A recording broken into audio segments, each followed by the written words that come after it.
Narinig ng lahat ang malakas na tinig ni Doña Gregoria sa gitna ng engrandeng party. Kung tunay kang asawa ng anak ko, bakit suot mo ang uniforme ng katulong? Bagay sa'yo yan, Alona. Dahil isang hamak ka lang. Tumawa mga bisitang nakamasid. Pinahiya siyang parang alila. Ramdam ni Alona ang pag-apak sa kanyang dangal. Nangingilid ang luha habang pinipilit ng ngumiti. Ngunit biglang bumukas ang malalaking pinto at pumasok ang isang babae na kinilabutan ng lahat. Napatigil ang Donya. Nanlumo at napaluhod dahil naroon ang pinakakilalang pangalan ng bansa. At nang magsalita ang dalaga, tumigil ang mundo. Kapatid ko siya. Kung bago ka pa lang sa channel neto, ibang kwento ni Ate Jane, istorya mo, ikwento ko. Huwag kalimutang pindutin ang notification bell at subscribe po. Tahimik ang buong mansyon ng umagang iyon. Tanging kaluskos sa mga kasambahay at tiktak ng malaking orasan sa sala ang naririnig. Sa ikalawang palapag, dahan-dahang nagmulat ng mata si Alona. Mahina siyang bumangon. Hawak ang malamig na bedsheet at napatingin sa paligid. Kahit ilang buwan na siyang nakatira sa bahay ng pamilya ng kanyang asawa, hindi pa rin niya maiwasan ang makaramdam ng pagkailang. Ang kisame ay gawa sa pinong kahoy. May mamahaling chandelier at bawat sulok ng silid ay puno ng dekorasyong imported. Hindi ko talaga mundo to. Bulong niya sa sarili habang pinapahid ang sariling pawis. Si Alona ay isang simpleng babaeng mula sa probinsya. Lumaki siya sa payak na pamumuhay. Nanguhuli ng isda ang kanyang ama at nagtitinda ng gulay naman ang kanyang ina. Noon, hindi sa panaginip ay hindi niya akalaing papasok siya sa ganitong marangyang pamumuhay. Pero nagbago ang lahat nang makilala niya si Ramon. Isang mabait at matalinong binata na anak ng mayamang pamilya. Nagmamahalan sila at sa kabila ng pagtutol ng pamilya ng lalaki, ikinasal din sila. Subalit ang pinakamatinding pagsubok niya ay ang kanang biyenan, si Doña Gregoria. Kilalang kilala ito sa lipunan. Istrikta, palautos at walang inaatras ang laban. Para sa kanya, ang anak niyang si Ramon ay nararapat lamang sa babaeng kapantay nila sa yaman at estado. Kaya't mula nang pumasok si Alona sa kanilang buhay, araw-araw ay tila bangungot para sa kanya. Alona! Malakas na sigaw mula sa ibaba nang nagbabalik na katinoan ni Alona. Dalay-dali siyang bumaba. Naabutan niya si Doña Gregoria sa kusina. Naka-morning gown pa at hawak ang tasa ng kape.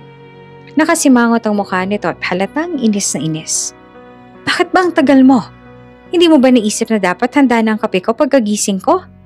Singhal ng Donya. Pasensya na po ma, aayusin ko na po. Mahinang sagot ni Alona, sabay kuha sa takore. Pinanood lang siya ng matanda, pero maya-maya muli itong nagsalita. Tingnan mo nga naman, babaeng walang alam sa buhay. Naging asawa pa ng anak ko. Ano bang meron sa'yo? Maliban sa magandang mukha, wala ka ng dalang dangal. Hindi na sumagot si Alona. Pinili niyang manatiling tahimik. Bagamat ramdam niya ang sakit ng bawat salitang binitiwan ng kanyang biyanan. Pagkatapos magtimpla ng kape, iniabot niya ito kay Doña Gregoria.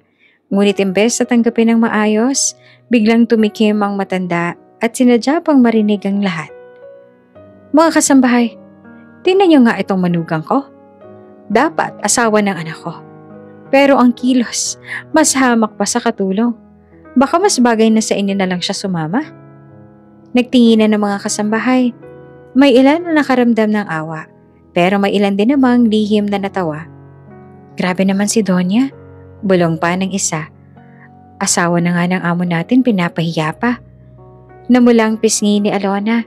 Pakiramdam niya yung nilulunod siya sa hiya. Alona, patuloy ni Doña Gregoria.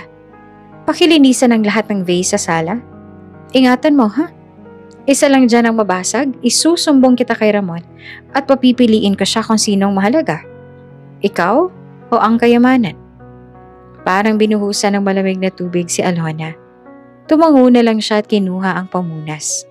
Habang pinupunasan ng mga vase na may gintong ukit, hindi niya maiwasang mapaluha. Ganito na lang ba palagi? Kailan kaya niya ako matatanggap? Bulong niya. Dumating si Ramon, bagong gising at agad siyang nilapitan. Han, bakit ka umiiyak? Bulong nito habang hawak ang balikat niya. Mabilis siyang pinahid ang luha at ngumiti. Wala to, napagod lang ako.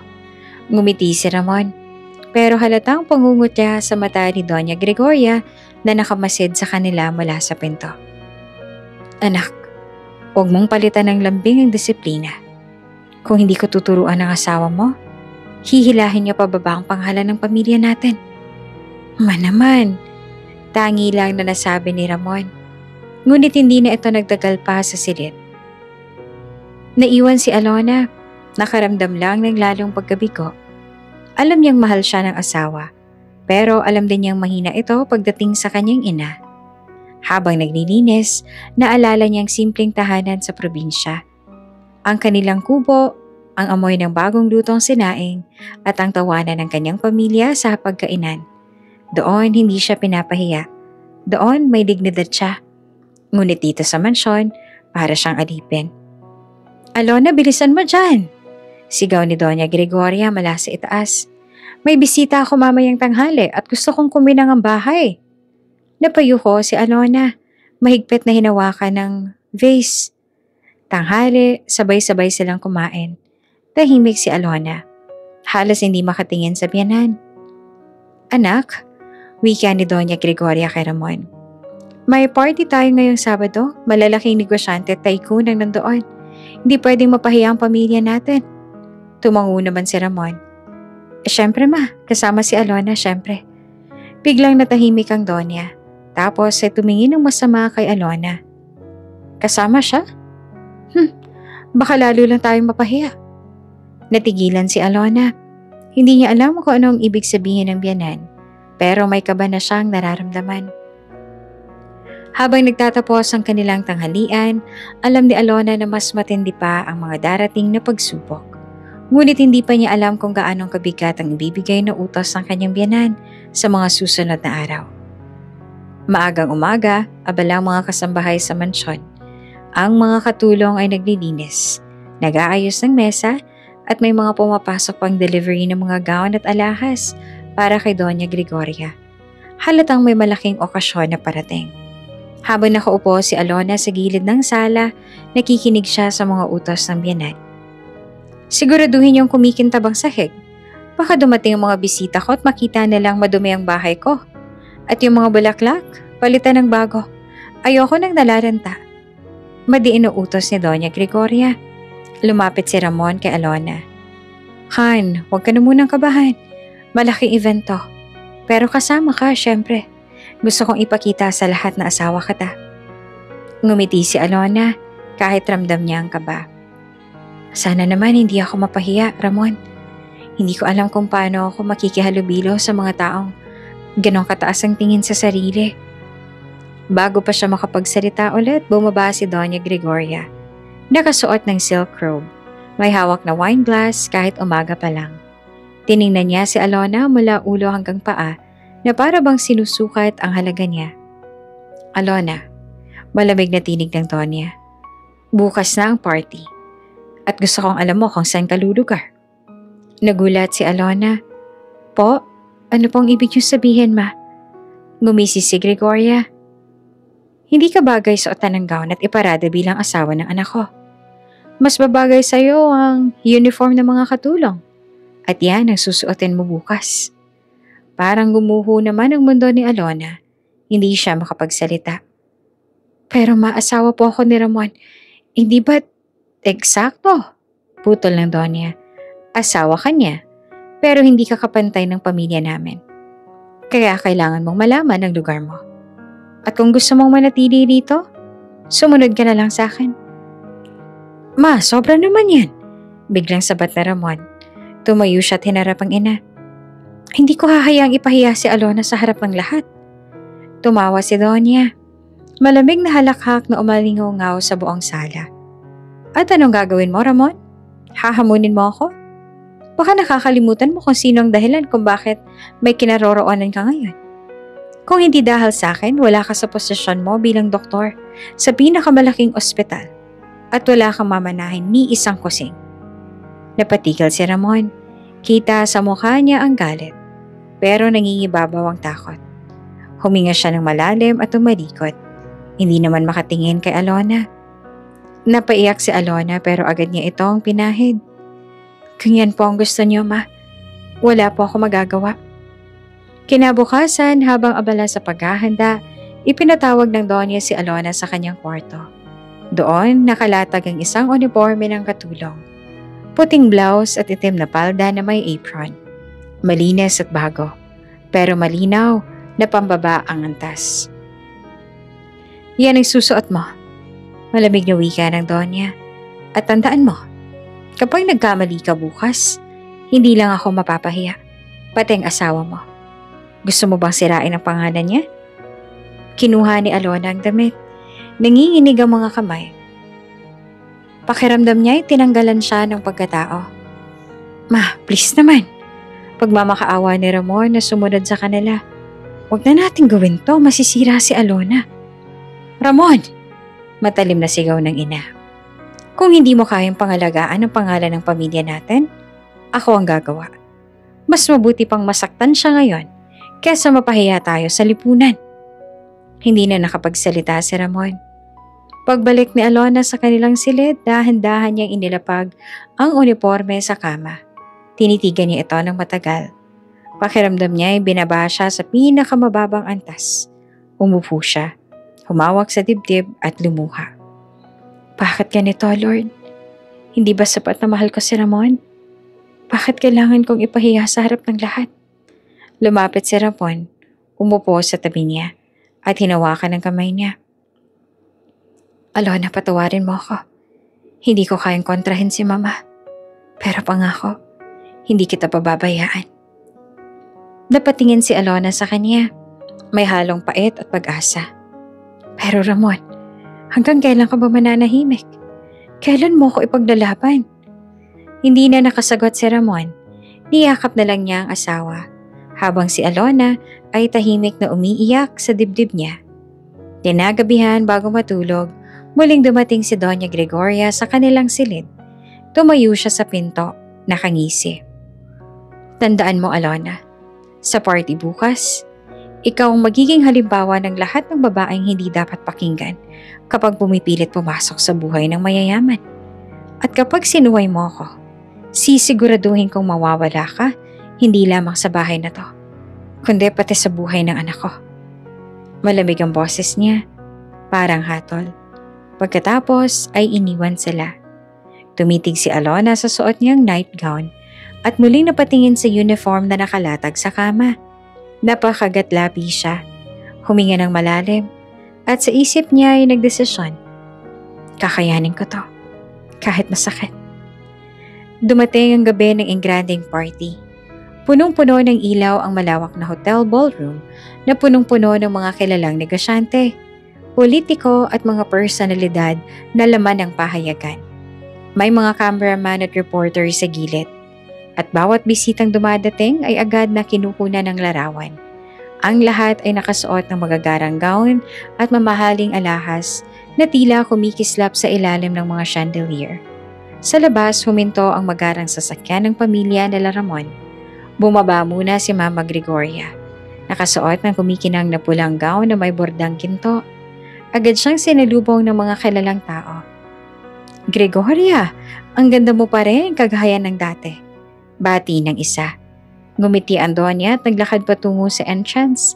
Iniwan sandali sina Ramon at Alona. Si Alona nakaupo pa rin sa loob ng sasakyan. Nakatitig sa suot niyang uniform ng katulong. Puting blouse na may kwelyo at itim na paldang may apron. Nakakakaba, nakakahiya. Parang tinanggalan siya ng pagkatao. Han, bulong ni Ramon habang hawak ang kamay niya. Kung gusto mo, aalis na lang tayo. Hindi ka dapat magsuot ng ganyan. Napaluha si Alona, pero mabilis niya itong pinahid. Ramon, wag na. Ayoko magalit pa si Mama. Tsaka, baka mas lalo lang ako mapahiya kung hindi ako sumunod. Gustong magsalita ni Ramon, pero bago pa siya masabi, bumalik si Mama Gregoria sa pinto ng sasakyan. Ano na? Bakit andyan pa kayo? Bumaba ka na. Alona, huwag mo sayangin ang oras ko. Napayuko si Alona at saka marahang bumaba. Pagpasok nila sa ballroom, agad na napalingon ang mga bisita. Isang buntong hininga ng pagkagulat at mga bulungan ang kumalat. Ha? Sino yon? Katulong ba nila yon? Bakit kasama nila sa entrance? Naka-uniform pa. Hindi ba't asawa ng anak ni Gregoria yon? Totoo ba? Ramdam ni Alona ang bawat matang nakatuon sa kanya. Para siyang hubad sa gitna ng lahat. Tumagos ang hiya sa kanyang puso at halos gusto niyang bumalik na lang sa sasakyan. Ngunit mahigpit ang pagkakahawak ng biyenan sa kanyang braso. Dinala siya ni Mama Gregoria sa harap ng mga kilalang bisita. Nandoon ang mga kilalang pangalan sa industriya ng negosyo, pati mga piling pamilya ng lipunan. Mga kaibigan, ngumiti si Gregoria ngunit halatang may mali siya. Ito po si Alona, ang asawa ng aking anak na si Ramon. Bagay ba sa kanya ang suot niya? Nagkatawanan ng ilan. May mga nagtakip ng bibig na natatawa. At may iba namang nagulat. Gregoria, bakit naman ganyan ang suot niya? Tanong ng isang ginang. Sumagot ang Donya na may halong panguuyam. Kasi naman mas bagay sa kanya yung uniform. Wala siyang pinagmulan. Probinsyana lang. Kaya minabuti kong ipakita sa lahat kung anong tunay niyang lugar. Parang sinampal si Alona ng katotohanan. Hindi niya alam kung paano tatayo sa gitna ng lahat ng iyon. Nakatingin siya kay Ramon, umaasang ipagtatanggol siya. Pero nakayuko lang ang asawa at tila hindi makagalaw. Pasensya na po. Mahina at nanginginig na sabi ni Alona, pero hindi siya pinakinggan. Hoy Alona, malakas na tawag ni Mama Gregoria. Bakit hindi ka kumikilos? Magdala ka ng inumin para sa mga bisita. Huwag kang ang tatanga-tanga dyan. Nabigla ang mga tao. Isang ginang ang bumulong. Grabe naman si Gregoria. Pati manugang niya ginagawa niyang alila. Dala ng hiya at takot, kinuha ni Alona ang tray na inabot ng isang waiter. Inilagay niya ang ilang baso ng champagne at naglakad sa gitna ng mga bisita. Nanginginig ang kanyang kamay. Kaya't halos matapon ang laman ng mga baso. Ang cute niya, oh. Asawa ni Ramon, pero para lang ding waitress. Bulong ng isang dalaga na nakamasid. May tumawa, may naawa, pero karamihan ay nag-e-enjoy sa eksena. Habang naglalakad si Alona, naramdaman niyang parang unti-unting nadudurog ang kanyang dignidad. Ito ba talaga ang buhay ko? Ito ba ang kapalit ng pagmamahal kay Ramon? Lumapit siya sa isang mesa kung saan nakaupo ang isang grupo ng mga negosyante. Pinagmasdan siya ng mga ito na para bang sinusukat ang kanyang halaga. Isang lalaki ang ngumiti. Salamat, iha. Ngumiti si Alona kahit nangingilid ang luha sa kanyang mga mata. Inilapag niya ang baso, sabay iwas ng tingin. Sa di kalayuan, nakikita niya si Mama Gregoria na nakangisi. Tila ba tuwang-tuwa sa pagkakaalipusta sa kanya. Habang patuloy na umiikot si Alona, hinanap niya naman si Ramon. Nandoon lang ito sa gilid, nakikipag-usap sa ilang kilala, pero halatang balisa. Gusto niya sanang lapitan ng asawa pero natatakot siyang baka lalo lang siyang mapagalitan sa harap ng lahat. Bakit hindi mo ako pinagtatanggol, Ramon? Tanong niya sa isip. Ngunit wala siyang narinig na salita mula sa asawa. Ang katahimikan nito ay parang mas malakas pa kesa sa mga pang-iinsulto ng kanyang biyanan. Pumalik si Alona sa tabi ng kanyang banan matapos iikot ang buong ballroom. Huminga siya ng malalim, umaasang tapos na ang pagpapahiya. Ngunit yumuko si Mama Gregoria sa kanyang tenga at malamig na bumulong. Huwag kang umasa. Ngayon pa lang, nagsisimula na ang gabi mo. Napapikit si Alona. Ang dibdib niya ay mabigat, parang sasabog. Ngunit sa kabila ng lahat, pinilit niyang ngumiti. Hindi niya alam na sa gabing iyon, sa parehong lugar, may mangyayaring magbabago at magpapabago sa kanyang buhay. Sa isang sulok ng napakagarmong ballroom, nakaupo si Alona habang mahigpit na yakap-yakap ang kanyang maliit na bag. Kanina pa siya iniikot-ikot ni Mama Gregoria. Pinapahiya sa harap ng mga bisita at ngayon ay iniwan siyang parang alila. Hindi niya na mapigil ang mga luhang dumadaloy sa kanyang mga mata habang tinitinan sarili sa salamin na nakasabit malapit sa mesa. Muling sumagi sa isip niya ang unipormeng suot. Para siyang hindi asawa ng anak ng pamilya, kundi isa lamang empleyado na napadpad sa maling lugar. Ang ingay ng tawanan at musika sa paligid ay lalo lang napalungkot sa kanya. Dahil bawat halakhak ay parang tinuturo siya. Grabe, asawa pala ng anak ni Gregoria yan? Bakit parang katulong? Bulong ng isang ginang habang umiinom ng champagne. Baka naman wala talagang maipagmamalaki. Tingnan mo nga, hindi nga makatingin sa mata mga tao. Dagdag ng isa. Naririnig ni Alona ang mga bulungan. Bawat salita ay parang karayom na tumutusok sa kanyang puso. Ngunit kahit ganoon, pinili niyang yumuko. Nagpanggap na wala siyang naririnig. Sa kabilang banda, may ilang tao ang nagpakita ng awa. Kawawa naman siya. Ang hirap mapunta sa sitwasyong yun, sabi ng isang binata sa kaibigan. Pero dapat ipaglaban siya ng asawa niya. Hindi yun nakatayo lang. Sagot naman ng kasama. Tumagos naman iyon kay Alona. Alam niyang tama sila. Ngunit paano kung si Ramon mismo ay takot sa ina? Sino pa ang lalaban para sa kanya? Lumipas ang mga minuto. Ngunit parang oras ang bawat segundo. Habang nakaupo, tiningnan niya si Ramon mula sa di kalayuan. Nasa mesa ito kasama ang ilang mga kakilala at nakangiting pilit. Halata kay Alona na hindi ito komportable ang asawa. Pero mas pinili nitong manahimik kesa ipagtanggol siya. Nagmamahal siya, alam ko. Pero bakit parang palaging mas malakas ang takot niya kaysa sa pagmamahal niya sa akin?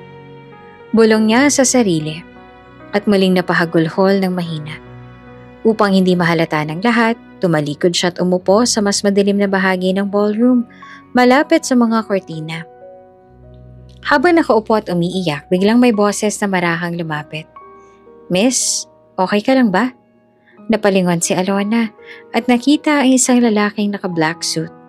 Hindi niya kilala, pero halatang hindi ordinaryong bisita. May tindig itong seryoso at may kakaibang presensya. Hindi kasing edad ang karamihan sa mga bisita, mas bata, pero halatang sanay sa mundo ng negosyo. Mabilis siyang pinunasan ng luha. Ayos lang po, pasensya na. Hindi ako dapat nandito. Ngumiti ang lalaki. Ngunit puno ng simpatya ang mga mata. Hindi naman mahalaga sa akin kung dapat ka bang narito o hindi. Ang tanong, masaya ka ba rito? Natigilan si Alona. Hindi niya alam ang isasagot. Sa halip ay napayuko siya at napahawak sa apron ng suot niyang uniform. Alam mo, patuloy ng lalaki, hindi lahat ng nakikita sa labas ang sukatan ng halaga. Kahit anong damit pang ipasuot sa'yo, hindi yun mababago sa kung sino ka. Nagulat naman si Alona sa mga salitang yon. Sanay siyang hamakin ng kinambyanan. Sanay siyang manahimik. Ngunit ngayon, may isang estranghero na nagsasalita ng mga bagay na gusto niyang marinig. Bahagya namang napangiti si Alona, kahit nangingilid pa ang luha. Salamat po. Ngayon lang may nagsabi sa akin ng ganyan. Hindi mo kailangang magpasalamat, sagot ng lalaki. Minsan, kailangan lang natin ng paalala na hindi tayo dapat tapakan kahit kanino. By the way, ako nga pala si Marco. Alona, mahina niyang sagot, sabay abot ng kamay. Sandaling nagkamay ang dalawa. Sa di kalayuan, hindi naman nakaligtas kay Mama Gregoria ang eksenang iyon. Napakunot ang noon niya at agad na nilapitan si Ramon. Anak, tingnan mo yung asawa mo. Nakikipag-usap sa kung sino-sino. Hindi mo ba siya pagbabawalan? Ma, mahina lang ang sagot ni Ramon pero halatang kabado. Muling lumapit si Mama Gregoria kay Alona. Anong ginagawa mo rito sa sulok? At kung kani-kanino ka nakikipag-usap, hindi ka ba marunong humiya? Nagulat si Alona. Mabilis na tumayo at yumuko. Pasensya na ma, wala naman po akong ginagawa. Huwag mong ipahiya ang pamilya namin sa harap ng lahat. Bumalik ka ron at huwag ka makikipag-usap kung kani-kanino. Tumalikod si Mama Gregoria at muling naglakad pabalik sa mga bisita. Iniwan si Alona na nakatayo. Nanginginig pa rin ang kamay.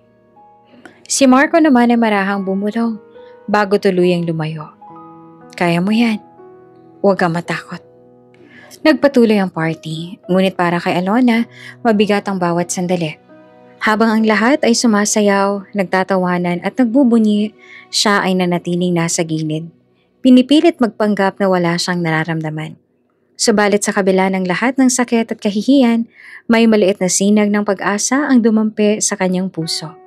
Mula sa isang estranghero na nagpapaalala na may halaga siya, ngunit alam ni Alona, hindi pa dito nagtatapos ang kanyang pagtitiis. Biglang bumukas ang malaking pinto ng ballroom. Kasabay ng malamig na hangin mula sa hallway, pumasok ang isang babae na agad na umagaw ng atensyon ng lahat. Ang kanyang gown ay kulay pilak, kumikislap sa bawat ilaw ng chandelier. Matangkad, elegante, at may tindig na parang reyna. Siya ba yun? Bulong ng isa. Hindi pwedeng siya nga. Isabela Monteverde! Sigaw ng isang bisita. Halos mapasigaw sa kilig. Agad na nagsimula ang bulungan at pagtilian ng mga tao. Sino ba naman ang hindi makakakilala kay Isabela?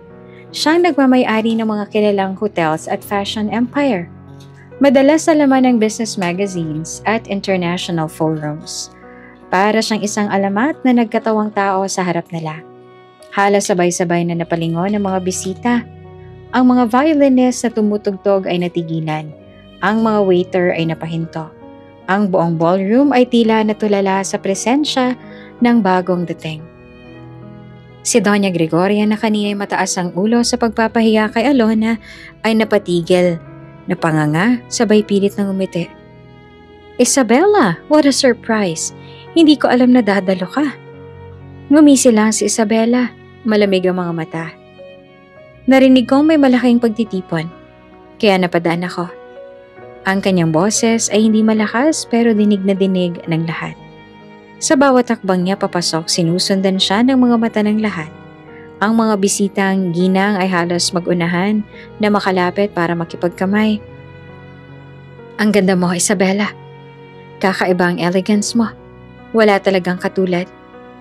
Ngunit hindi sila pinansin ni Isabela. Sa halip ay naglakad siya ng diretsyo. Ang mga mata ay nakatuon sa isang sulok ng hall kung saan naroon si Alona. Nabigla si Alona. Hindi niya alam kung bakit siya tinitigan ng isang tulad ni Isabela. Napayuko siya, nanginginig. Iniisip na baka mas mapahiya siya kung lalapit pa ang pinakamayamang babae ng bansa sa kanyang kinaroroonan. Bakit parang kay Alona nakatingin si Isabela? Imposible. Bakit siya interesado sa isang katulong? Hindi ba't asawa siya ng anak ni Gregoria? Nakakahiya naman. Ang mga bulungan ay lalong nagpalala ng kaba ni Alona. Tumigil si Isabela ilang hakbang mula kay Alona. Ang buong hall ay halos huminto sa paghinga. Ang mga mata ni Isabela ay nakatuon lamang sa kanya. Ngumiti si Isabela, bahagya. Ngunit sapat para magdulot ng tensyon sa buong paligid. So, ikaw pala. Hindi maintindihan ni Alona ang ibig niyang sabihin. Natulala siya, hindi makapagsalita, at napakagatlabi para hindi tuluyang umiyak. Si Doña Gregoria ay halatang nag-aalala.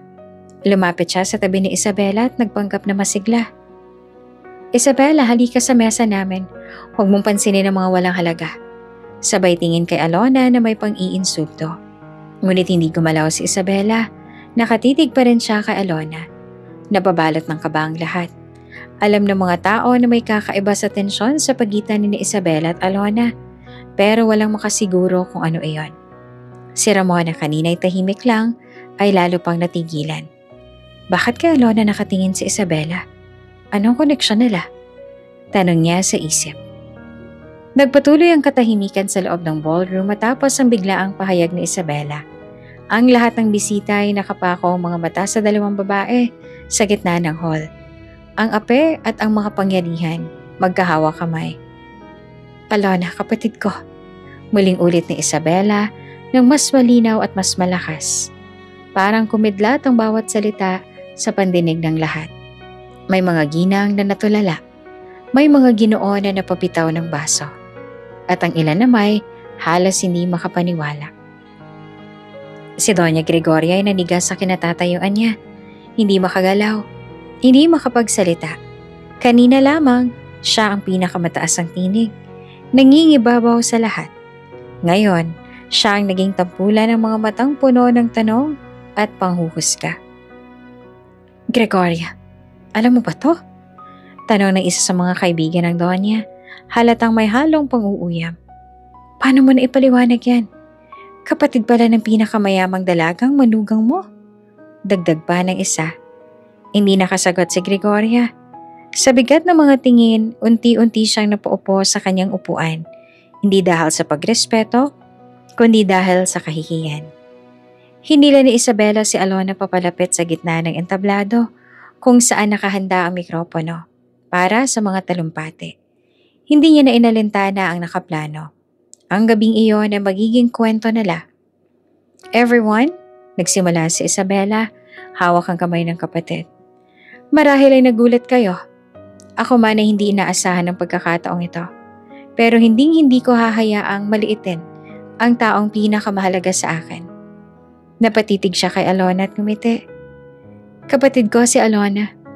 Iniwan siya ng aking ina noon. Hindi dahil sa pagkukulang, kundi dahil gusto siyang ilayo sa panganib. Ako ang naiwan. Ako ang lumaban. At sa bawat hakbang, dala ko ang pangakong hahanapin ko siya. Naiyak si Alona. Nanginginig ang kamay na hawak ng kanyang ate. Ate, akala ko wala na akong pamilya. Akala ko mag-isa lang ako. Hindi ka kailanman nag-iisa. Sagot ni Isabela. Mahigpit ang kapit. Muling nagbulungan ng mga tao. Ano raw? Iniwan ng ina? Paano nangyari yun? Kaya ipinaliwanag ni Isabela. Noong bata pa kami may banta sa negosyo at sa buhay ng aming pamilya. Ang aming ina, napilitan na ilayo si Alona para hindi siya madamay. Ako naman, naiwan. At sa hirap ng buhay, pinili kong magtaguyod mag-isa. Nagsimula ako sa maliit na negosyo hanggang makarating ako sa kinaroroonan ko ngayon. Lahat ng iyon para mahanap siya at maipakita kong hindi siya nagkamali na iniligtas. Hindi mapigilan ni Alona ang pagtulo ng luha. Ang mga sagot na matagal niya nang hinahanap, unti-unti nang lumilinaw. Grabe, ganito palang pinagmulan ni Isabela. Kaya pala napaka-maprinsipyo niya. Hindi pala puro pera lang. May pinagdaanan talaga siya. At yung si Alona, kapatid niya pala. Kaya pala hindi ordinaryo ang aura niya kahit pinapahiya siya. Ang dating tawanan ng mga bisita ay napalitan ng paghanga. Unti-unti nilang tiningnan si Alona ng may respeto.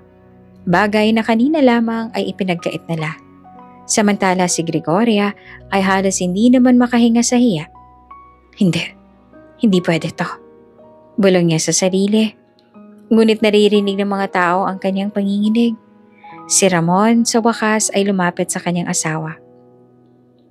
Alona, bulong niya at hawak ang braso ng babae. Ngunit agad itong hinila palayo ni Isabela. Kung hindi mo siya kayang ipagtanggol, Ramon, huwag ka munang lalapit. Hindi niya na kailangang masaktan pa. Matalim na sabi ni Isabela. Tumahimik si Ramon. Hindi alam kung paanong babawiin ang kahinaan niya. Sa harap ng lahat, niyakap ni Isabela si Alona. Malakas ang bulungan ng mga tao, ngunit mas malakas ang pahayag ng dalawang magkapatid. Simula ngayon, sabi ni Isabela, hindi na siya alipin ninyo. Siya ay isang Monteverde, at siya ay pamilya ko. Muling nagpalakpakan ng ilan sa mga bisita, at ang mga reporters ay nagsimulang kumuha ng litrato. Naramdaman ni Alona na ang gabing puno ng kahihiyan ay unti-unting nagiging simula ng kanyang muling pagkabuhay. Hindi man mawala agad ang sakit ng mga nangyari, ngayon ay alam niyang may kakampi siya at higit pa sa lahat, may pamilya siyang handang ipaglaban siya. At sa gitna ng lahat, habang nakatingin siya kay Mama Gregoria na nandulumong nakaupo, ramdam niyang nagsisimula na ring mabasag ang kapangyarihang matagal nang gumagapos sa kanya. Matapos ang matapang na pahayag ni Isabela na si Alona ay kanyang kapatid, biglang nag-iba ang ihip ng hangin sa loob ng ballroom. Kanina lamang, si Alona ay pinagtatawanan, pinapahiya at rinatratong parang alila. Ngunit ngayon, lahat ng mata ay nakatuon na sa kanya, nang may halong gulat, paghanga at pagsisisi. Hindi ko akalaing kapatid pala siya ni Isabela Monteverde. Bulong ng isang ginang habang halos manginig ang hawak na baso. Kaya pala may kakaiba siyang ganda, kahit naka-uniform lang kanina. Grabe, mula sa pagiging ape, naging biglang prinsesa sa isang iglap lang. Naramdaman ni Alona ang bigat ng mga matang nakatingin sa kanya, ngunit hindi na iyan kagaya ng kanina. Hindi na puro pagmamata, may halong takot at respeto na ang kanilang tingin. Isang waiter ang nakayukong lumapit at inalok siya ng champagne. "Ma'am, para po sa inyo." Iyon ang unang beses na tinawag siyang ma'am sa gabing iyon, at ramdam ni Alona ang bigat ng pagbabago. Samantala si Ramon ay nananatiling tahimik sa tabi. Habang nakikita niyang nakatayo ng taas noo si Alona sa tabi ni Isabela, hindi niya maiwasang makaramdam ng matinding hiya. Bakit hindi ko siya ipinaglaban? Tanong niya sa sarili. Bakit pa palagi ako natatakot kay mama? Ang mga kaibigan niyang doktor at negosyante ay nagbulungan din. Ramon, hindi mo ba alam na kapatid ni Isabela ang asawa mo? Kung alam niya, bakit hindi niya ipinagmalaki? Sayang, dapat siyang unang nagsabi. Ramdam ni Ramon ang pagdududa ng mga tao. Sa halip na siyang humanga sa asawa, siyang napahiya dahil sa kanyang katahimikan at kahinaan. Hindi nakaligtas ang buong eksena sa mga kamera. Ang mga photographers na naroon para sa event ay sabay-sabay na kinuna ng litrato ang dalawang magkapatid. Flash dito, flash doon. May mga videographer pang nagsimulang mag-record. Perfect headline to bukas, bulong ng isang reporter. From maid uniform to heiress sister reveal. Viral to, panigurado. Agad na kumalat ang mga kuha sa social media. Ilang minuto lang, trending na nga ito sa Twitter at Facebook ang mga larawan na hawak ni Isabela ang kamay ni Alona. Ang caption ng ilan, From Shame to Fame, Alona Monteverde. Donya, napahiya sa harap ng magkapatid. Sa gitna ng lahat, si Alona ay nakatayo na ngayon na hindi na nakayoko. Ang dating nanginginig na kamay ay mahigpit nang nakahawak sa kanyang ate. Hindi ko alam kung paano ko haharapin lahat ng to. Mahinang bulong niya kay Isabela. Hindi mo kailangang magpaliwanag kanino man, sagot ng kanyang ate. Ang importante, alam na nila kung sino ka. Samantala, si Doña Gregoria ay halos hindi alam ang gagawin.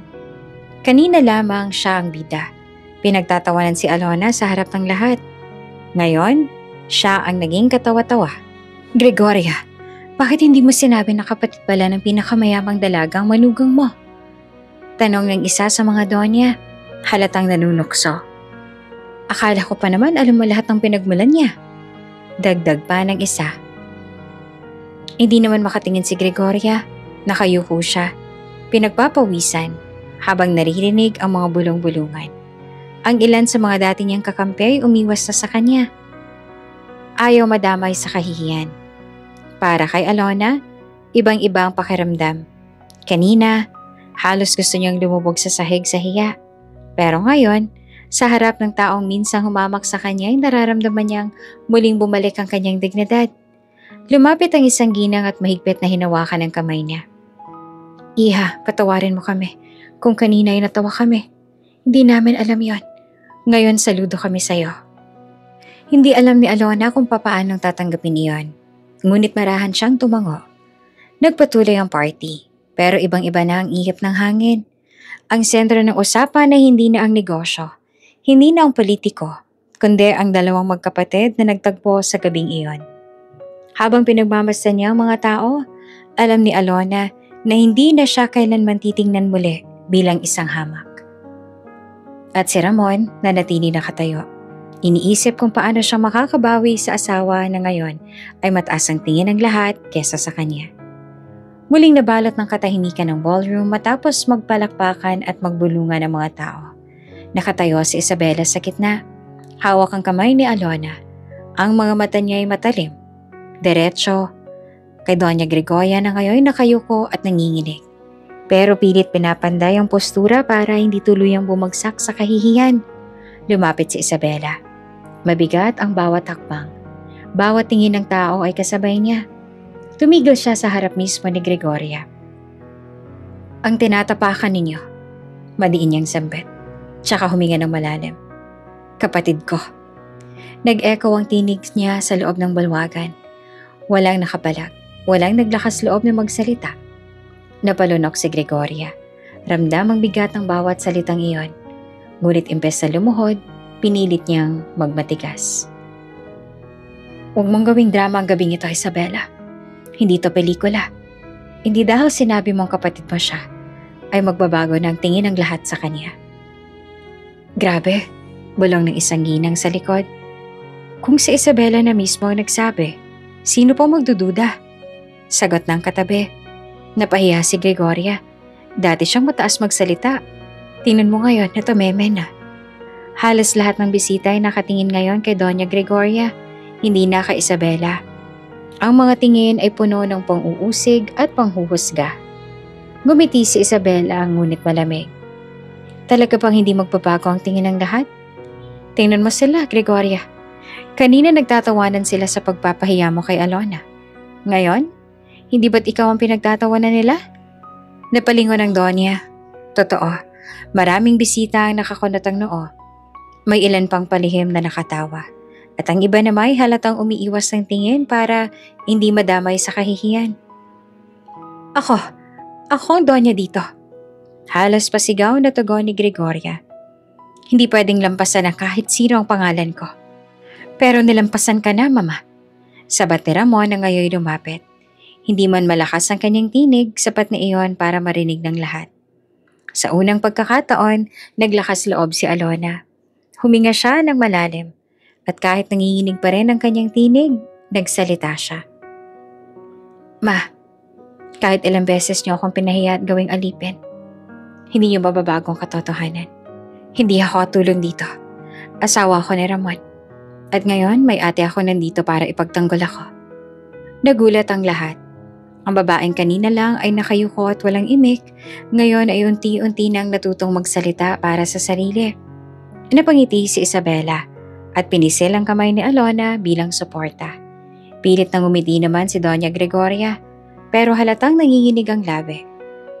Kung kapatid ka man ni Isabela, hindi pa rin kita tatanggapin bilang manugang ko. Kahit anong sabihin ninyo, hindi ka bagay sa anak ko, Alona. Hindi ka kabilang sa mundo namin. Ngunit hindi na iyon tinanggap ng mga tao. Maraming umiling at may isang ginang pa na nagsabi ng malakas. Gregoria, tama na. Sobra ng ginagawa mo. Namutla pa si Gregoria. Ang kanyang kapangyarihan ay unti-unting nadurog sa mismong harap ng lipunan na dati kanyang kinukontra. Si Isabela ay humarap muli sa lahat. Darinig yun na. Ito ang katotohanan. Kung may magtatanong pa, ako ang sasagot. At kung may hahamak pa kay Alona, haharapin muna nila ako. Muling nagpalakpakan ng ilan. Ang mga kamera ay hindi tumigil sa pagkuha ng litrato. Ang eksena ay tuluyan ang naging sentro ng buong bansa sa mga susunod na oras. Habang nakatayo, hawak ang kamay ng kanyang ate, ramdam ni Alona ang unti-unting pagbabago sa kanyang sarili. Ang kahihiyan na matagal niyang tiniis ay napalitan ng lakas at dignidad. Hindi pa tapos ang laban. Pero alam niyang may kakampi na siya at sa unang pagkakataon, hindi siya natakot tumingin sa kanyang biyanan. Sa halip, diretso niyang tinitigan si Mama Gregoria at sa loob-loob niya ay sinabi, hindi na ako dating Alona na tatahimik na lang. Pagkatapos ng mainit na sagutan ni Isabela at Mama Gregoria, akala ng lahat ay tapos na ang tensyon. Ngunit biglang nagsalita si Isabela. Mabigat ang tinig at punong-puno ng determinasyon. Hindi pa dito nagtatapos. Wika niya. Hawak pa rin ang kamay ni Alona. May dapat kayong malaman. Lalo na kayo. Pamilya na Ramon. Nagtinginan ng mga bisita. Halatang sabik sa susunod na revelasyon. Si Doña Gregoria naman ay namutla. Para bang may ideya na sa susunod na sasabihin. Humugot ng malalim na hininga si Isabela. Ang tunay na ama namin ni Alona ay hindi isang ordinaryong tao. Siya ay dati ninyong business partner, si Don Alejandro Ramirez. Biglang nabigla ang lahat. Ang pangalan ni Don Alejandro ay hindi nabago sa mga nanaroon.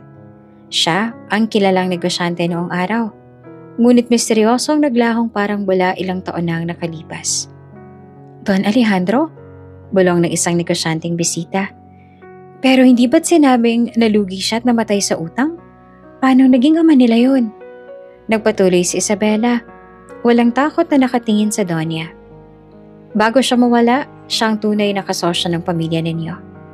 Ang puhunan at ideya sa mga unang negosyo na naging pundasyon ng yaman ng pamilya Villarreal ay galing sa kanya. Napatakip ng bibig ang ilang bisita. Ang yaman na ipinagmamalaki ng pamilya ni Ramon na laging ipinagmumukha ni Gregoria ay may bahaging hindi pala sa kanila. Kumuyom ang kamao ni Ramon. Ma, totoo ba to? Tanong niya, nanginginig ang tinig.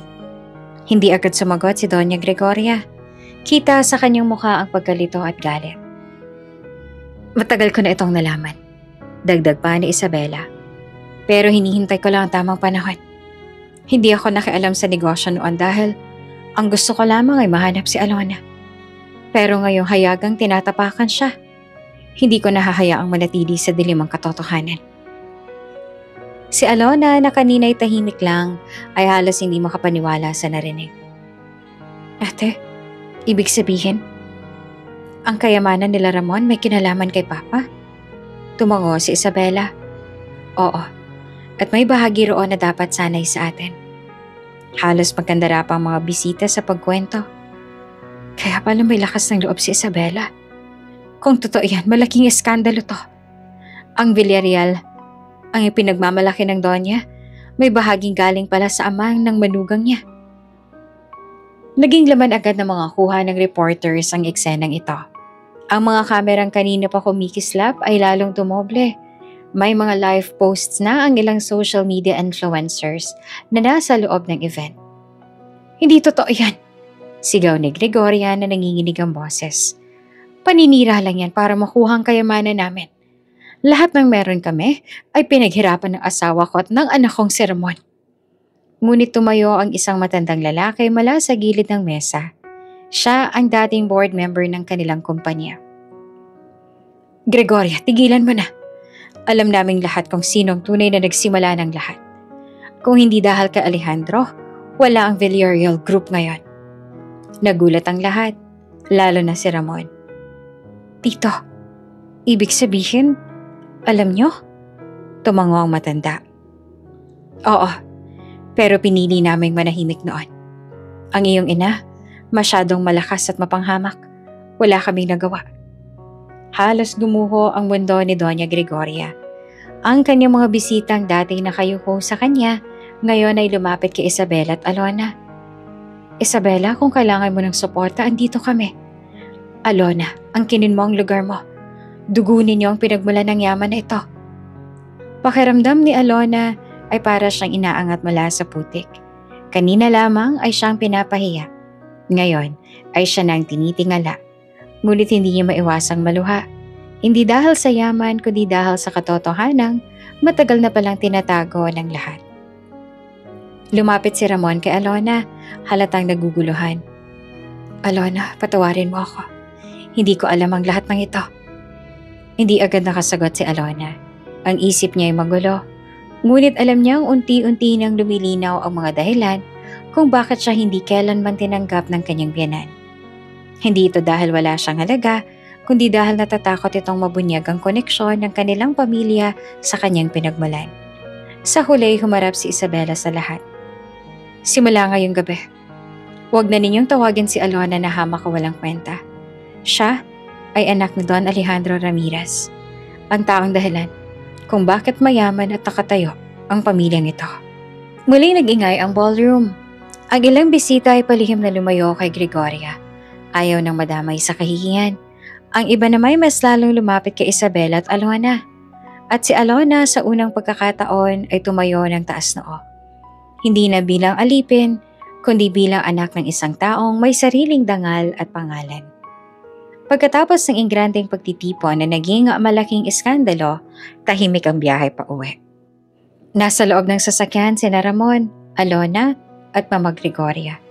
Si Isabela hindi na sumabay, nanatili pa sa hotel upang kausapin ng ilang kaibigan sa negosyo. Sa likod ng tinted na bintana, nakatingin lang si Alona sa malayo. Tahimik siyang lumuluha. Hindi na dahil sa kahihiyan kundi dahil sa bigat ng mga natuklasang lihim. Samantalang si Ramon ay hindi alam kung papaanong sisimula ng usapan. At si Doña Gregoria naman ay nakaupo, nakataas ang kilay at malamig ang mga mata. Pagdating nila sa mansyon, agad na umakyat si Doña sa silid nito. Ngunit bago siya tuluyang makapasok, tinawag niya si Ramon. Anak, halika muna rito, may dapat tayong pag-usapan. Nagkatingin na naman si Ramon at Alona. Ikaw na muna, Ramon. Aakyat na ako sa kwarto natin. Mahina at pagod na sabi ni Alona. Tumango si Ramon, halatang may kaba at sumunod sa kanyang ina. Sa loob ng silid ni Gregoria, naupo siya sa kama at tiningnan ng anak na para bang may matinding misyon. Ramon, panimula niya. Hindi mo ba nakikita? Ginagamit ka lang ng babaeng yon. Nagulat si Ramon. Ma, anong sinasabi ninyo? Asawa ko si Alona. Hindi niya ako ginagamit. Ginagamit niya ang apelido mo. Ang yaman natin. At ngayon pati ang kapatid niyang si Isabela para sakupin ang lahat. Hindi mo ba nakikita kung paano siyang pinakilala kanina? Sa isang iglap, parang siya na ang bida. At ikaw, para kang tau-tauhan na hindi makapagsalita. Napatigil si Ramon. Totoo, kanina ay nakaramdam siya ng kahihiyan sa harap ng mga tao. Ngunit hindi niya kayang isipin na si Alona ang dahilan. Lumapit si Gregoria, hawak ang kamay ng anak. Anak, kung mahal mo ko, iwanan mo si Alona bago pa tuluyang masira ang pangalan natin. Hindi na tayo makakabangon kapag nagpatuloy ito. Sa bawat araw na kasama mo siya, lalo tayong lumulubog. Ako ang iyong ina, kaya pakinggan mo ko. Nanginginig si Ramon. Pero ma, mali naman na itakwil ko siya. Asawa ko siya. Mas mali kung hahayaan mong sirain niya ang lahat ng pinaghirapan ng pamilya natin. Kung kinakailangan, ipawalang bisa mong kasal ninyo. Madali lang yan. Akong bahala sa mga abogado. Halos patulala naman si Ramon sa narinig. Hindi niya alam kung anong uunahin. Ang takot na mawala ng respeto ng lipunan o ang konsensyang iniwan ng babaeng mahal niya. Magdamag hindi mapakali si Ramon. Habang nakahiga si Alona, mahimbing na natutulog sa tabi niya matapos ang nakakapagod na araw. Si Ramon naman ay gising, nakatitig sa kisame. Tama ba si Mama? Kung hindi ko siya sinunod, baka lalo lang kaming masira. Pero paano ko iiwan si Alona? Mahal ko siya. Paano kung tama si Isabela? Na mali si Mama at kailangan ko na siyang kontrahin. Napahawak siya sa kamay ng asawa. Tahimik, marahan. Kita niya ang hirap at pagod sa mukha ni Alona. Ngunit naroon din ang katatagan. At doon niya napagtanto. Siya ang dahilan kung bakit ko nararamdaman ang pagiging lalaki. Ang pagiging asawa. Paano ko siya tatalikuran? Kinabukasan habang nag-aalmusal muling nagparinig si Doña Gregoria. Ramon anak, nagdesisyon ka na ba? Hindi pwedeng palampasin ang kahihiyang to. Ikaw ang lalaki, kaya dapat ikaw ang mamili. Pamilya mo o siya? Napabuntong hininga si Ramon. Pinagmasan niya si Alona na tahimik na kumakain ng lugaw. Pilit na nagtatapang-tapangan kahit ramdam ang tensyon. Nabigla si Mama Gregoria. Hindi siya sanay na pinipigilan ng anak. Anak, huwag mong kalimutan. Lahat ng to, ako ang nagtatag. Ako ang dahilan kung bakit may Villarreal Group. Ngunit tumayo si Ramon at marahang hinawakan ng kamay ni Alona. At siyang dahilan kung bakit may Ramon na marunong magmahal. Huwag niyo na akong pilitin, Ma. Nagulat si Alona sa narinig. Sa unang pagkakataon, naramdaman niya na nagsisimula ng pumili si Ramon. Hindi na lang siya tahimik na anak, kundi isang asawa na marunong ring tumayo. Naiwan si Mama Gregoria sa mesa, nanginginig sa galit at hiya. Ngunit sa loob-loob niya, hindi siya susuko. Kung hindi ka makikinig, Ramon, gagawa ako ng paraan. Hindi ako tatalunin ng babaeng yan. At sa kanyang mga mata, Unti-unting bumalik ang apoy ng paghihigante. Kinabukasan mabilis na kumalat sa social media ang mga litrato at video mula sa engranding party. Ang mga headlines ng online news sites ay sabay-sabay na pumatok. Ape, pinagtanggol ng pinakamayamang dalaga. From May to Monteverde. Alona, trending. Donya napahiya sa harap ng publiko. Sa Facebook, X at Instagram, libo-libong netizens ang nagkomento at nagbahagi ng mga kuha. Ang simpleng babae na kahapon ay pinagtatawanan, ngayon ay naging simbolo na ng pag-asa para sa mga inaape. Grabe, nakakaiyak, ang bait ng kapatid niya. Ipinaglaban talaga siya. Dapat lang. Walang may karapatang manghamak ng tao dahil lang sa estado ng buhay. Idol ko na talaga si Alona. Sana lahat ng babae may ganitong dignidad. May mga gumawa pa ng hashtag. Hashtag We Stand With Alona.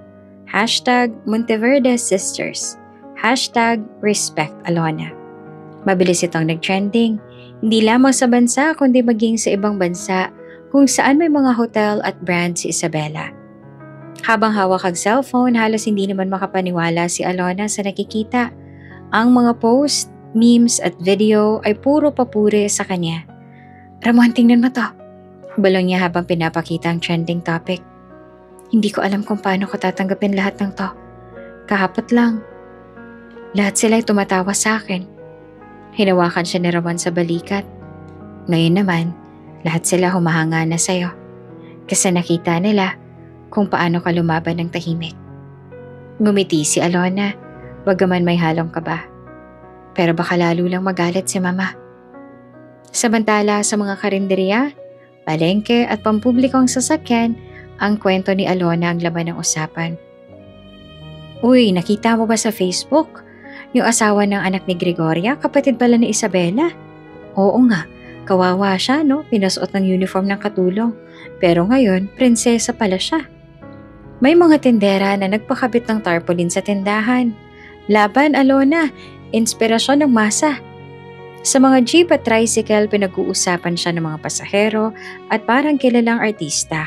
Hindi rin nagpahuli ang mga TV networks. May special feature agad sa gabi.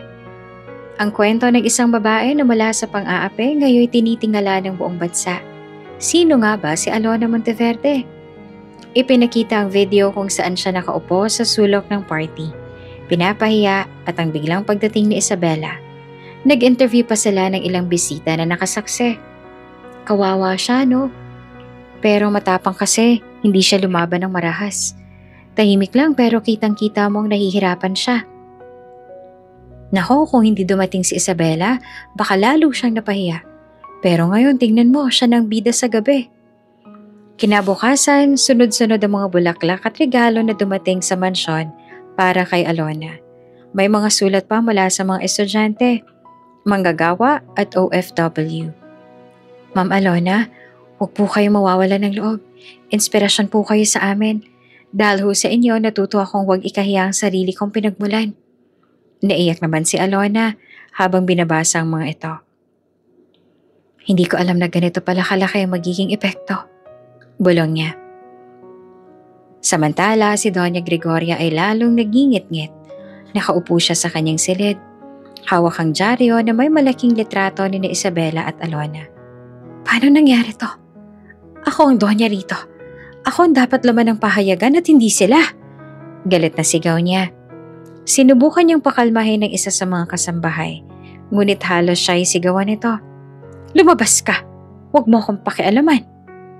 Sa kabila ng galit ng kanyang biyanan, ramdam ni Alona ang mainit na pagtanggap ng publiko. Kahit saan siya magpunta, sa mall, simbahan o simpleng kainan, may mga taong lumalapit para magpasalamat. Ma'am Alona, pwede po bang magpa-picture? Salamat po kasi pinakita niyo na kahit mahirap may halaga ang bawat tao. Nakaramdam si Alona ng kakaibang lakas ng loob. Hindi niya man ginusto ang atensyon, natutunan niyang yakapin ito bilang pagkakataon para ipakita na hindi pera ang batayan ng dignidad. Sa hapagkainan ng gabing yon, magkatabi silang tatlo. Si Alona, Ramon at Isabela. Habang nag-uusap sila tungkol sa mga susunod na hakbang, ngumiti si Isabela. Alona, Nakikita mo na ba? Hindi lang ako ang kakampi mo. Ang buong bansa. Nasa likod mo ngayon. Napayo ko si Alona. Nangingilid ang luha. Salamat ate. Kung wala ka, baka hanggang ngayon, alipin pa rin ako ng hiya. Ngumiti naman si Ramon, sabay hawak ng kamay ng asawa. Hindi na kita bibitawan. Kahit anong sabihin ni mama, ikaw ang pipiliin ko. At sa sandaling yon, ramdam ni Alona na hindi na siya nag-iisa. Hindi lang dahil kay Isabela, kundi dahil sa milyon-milyong taong sumusuporta at yumakap sa kanya. Makalipas ang ilang araw mula nang mag-viral ang pangalan niya, tila ba naging mas mabigat para kay Alona ang manatili sa mansyon ng pamilya Villarreal. Kahit maraming tao ang sumusuporta sa kanya, iba pa rin ang lamig ng tingin ni Doña Gregoria. Sa bawat hakbang niya sa loob ng bahay, ramdam niyang malamig na hangin ng panghuhusga. Ang mga kasambahay, bagamat mas naging magalang dahil sa natuklasang totoo, ay halatang takot pa rin kay Gregoria. At si Ramon, bagamat sinisikap maging asawa, ay nananatiling hati ang damdamin dahil sa kanyang ina. Isang gabi, nakaupo si Alona sa kanilang silid. Tahimik siyang nag-impake ng ilang damit. Alona, anong ginagawa mo? Tanong ni Ramon. Gulat na gulat nang makita ang maleta. Tumingin si Alona. Balukot ang mga mata. Ramon, kailangan ko munang lumayo. Hindi ko na kayang bigat dito. Kahit anong gawin ko, lagi akong mali kay mama. At hindi ko kayang makita ng nahahati sa pagitan namin. Lumapit si Ramon. Pilit na hinahawakan ng kamay niya. Pero mahal kita at hindi ko kaya na wala ka sa tabi ko. Umiling si Alona. Mahal din kita. Pero minsan, kailangan kong piliin ang sarili kong kapayapaan. Hayaan mo muna akong huminga. Hindi ito pag-iwan, Ramon.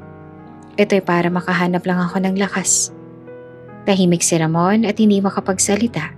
Sa huli yumakap siya ng mahigpit at bumalong. Kung iyan ang kailangan mo, hihintayin kita. Kinabukasan, dumating si Isabela upang sunduin siya. Malalaki ang sasakyang sumundo. Mga itim na SUV na may bodyguards. Nagpaalam si Alona kay Ramon. At kahit mabigat ang loob, tuluyan siyang umalis ng mansyon. Pagdating nila sa bahay ni Isabela, halos hindi makapaniwala si Alona. Isang napakalaking mansyon, mas malaki pa kaysa sa tinitirahan niya sa pamilya Villarreal. Malawak ang hardin, may fountain sa gitna, at mga haligay na parang palasyo. Welcome home, Alona, ngiti ni Isabela. Dito hindi ka alipin. Dito ikaw ay pamilya. Naluha si Alona at niyakap ang kanyang ate. Salamat, ate. Hindi ko alam kung saan ako pupunta kung wala ka. Sa unang araw niya sa mansyon ni Isabela, pinakilala siya nito sa mga tao, mga sekretarya, managers at ilang staff ng kanyang negosyo. Lahat ay nagbigay galang at tinawag siyang Miss Alona. Alona, gusto kong makita mo kung paano ko itinayo ang lahat, sabi ni Isabela. Hindi ito para ipagyabang, kundi para malaman mong kaya mo ring tumayo sa sarili mong mga paa. Dinala siya ni Isabela sa kanilang headquarters, isang mataas na gusali sa Makati. Sa loob, punong-puno iyon ng mga empleyado na masigla at may respeto.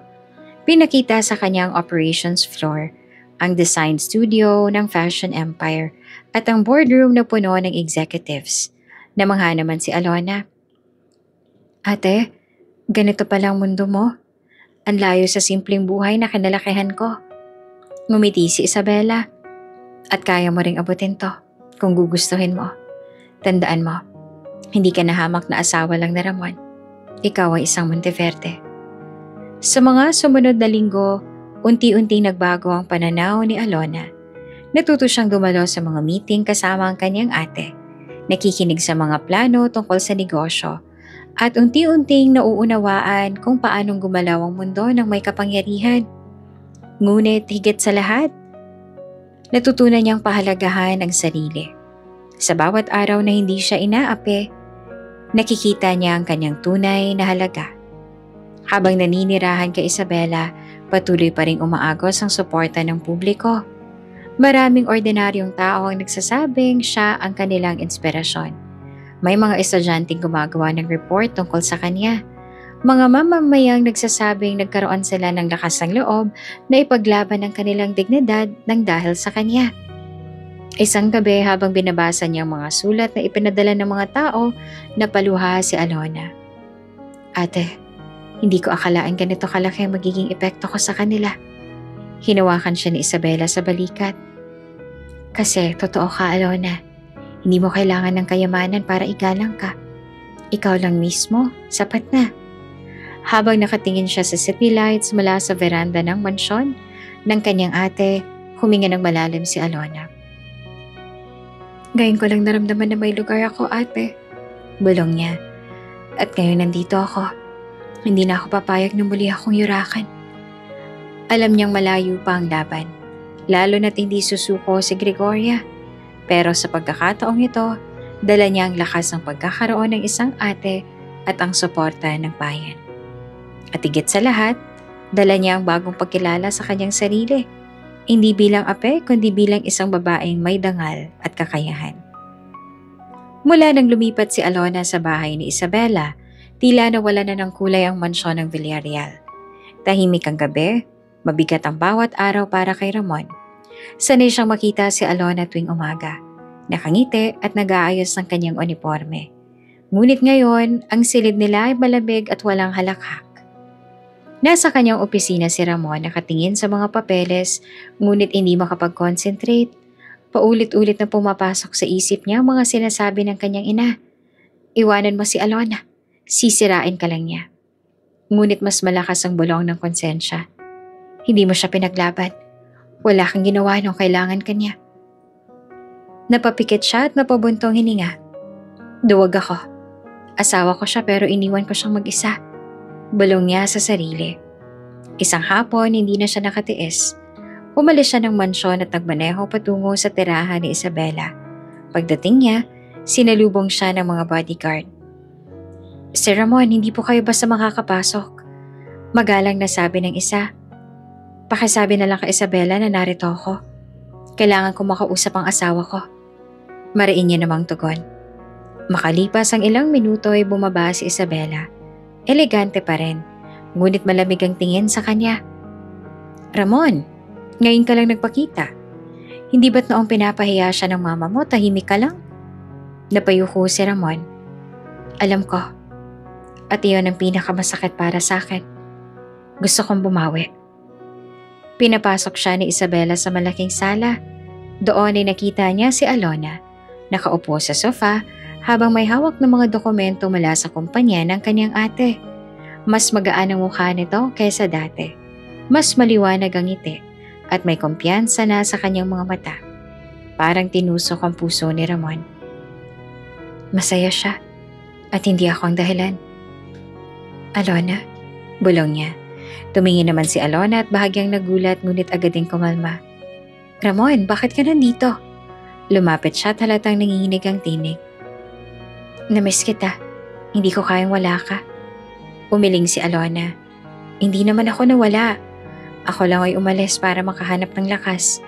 Ikaw, kaya mo ba talagang ipaglaban ako kung babalik ako? Umupo si Ramon sa tapat niya. Hawak ang kamay ni Alona kahit nag-aalinlangan ito. Aminado ako na naging duwag ako. Lagi kong iniisip na baka masirang pangalan ng pamilya namin kung pipiliin kita. Pero nang mawala ka, doon ko lang naramdaman kung gaano kitang kamahal. Hindi ko pala kaya na hindi ka kasama. Tahimik si Isabela ngunit nakinig. Alona, dugtong ni Ramon. Natatakot ako na tuluyan na kitang mawala. Lalo na ngayon nakikita kong mas masaya ka sa piling ng ate mo kesa sa piling ko. Tinitigan siya ni Alona. Sa unang pagkakataon, hindi siya natatakot magsalita ng totoo. Ramon, mahal kita. Pero hindi na akong Alona na tahimik lang at tatanggapin lahat ng sakit. Natutunan ko ng pahalagahan ng sarili ko. Kung gusto mong bumalik ako, kailangan ko makita na kaya mo akong ipaglaban. Hindi lamang sa harap ng mama mo kundi sa harap ng lahat. Napayuko naman si Ramon, pero ramdam niyang may pag-asa. Sumabat si Isabela.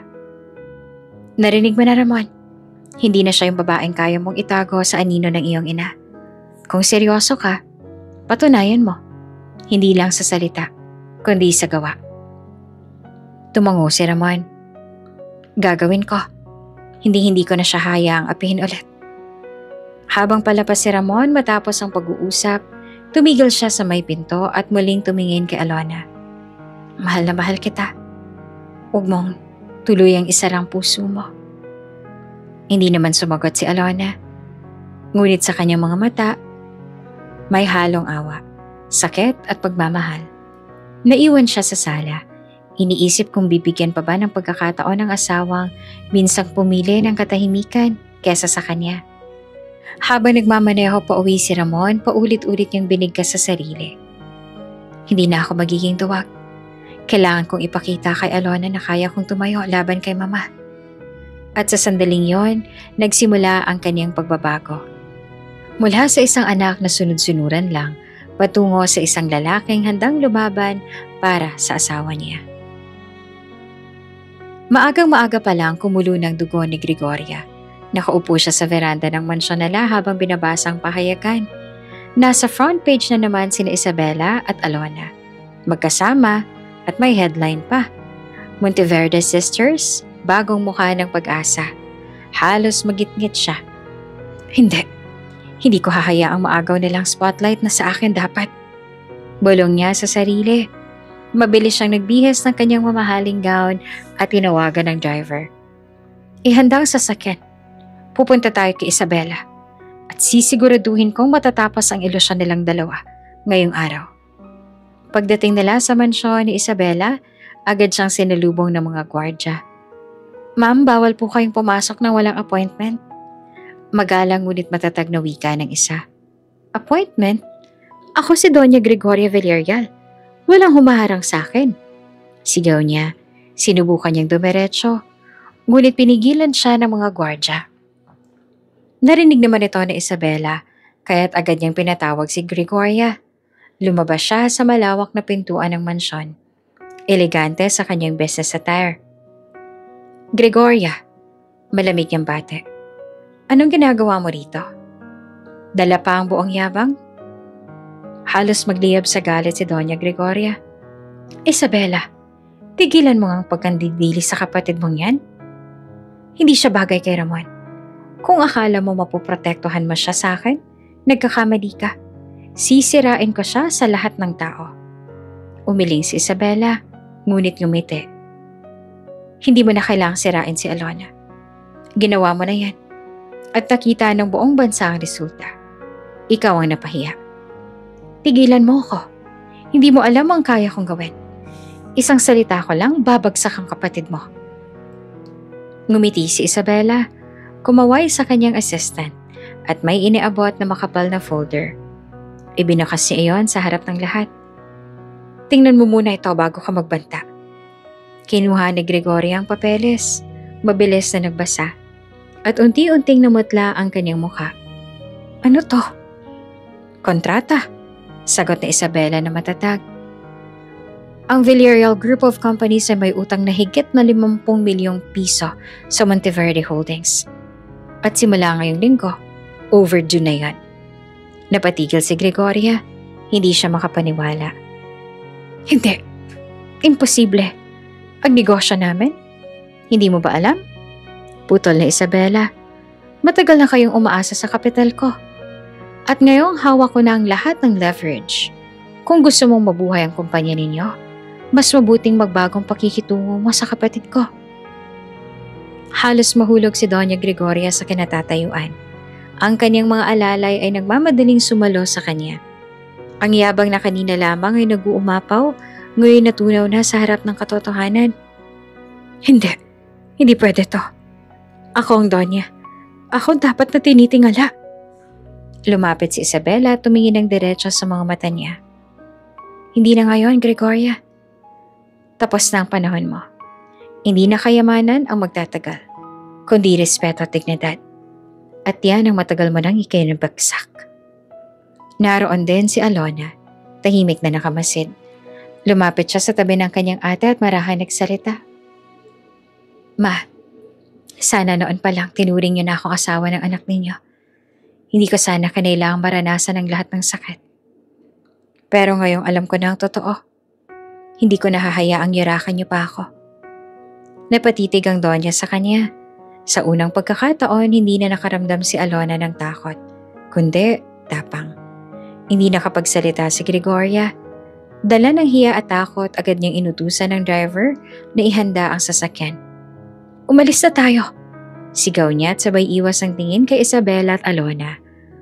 Habang papaalis ang sasakyan, naiwan ng mga gwardiya at staff ng mansyon na nagbubulungan. Napahiya na naman ang Donya. Hindi niya kayang tapatan ang kapangyarihan ni Isabela.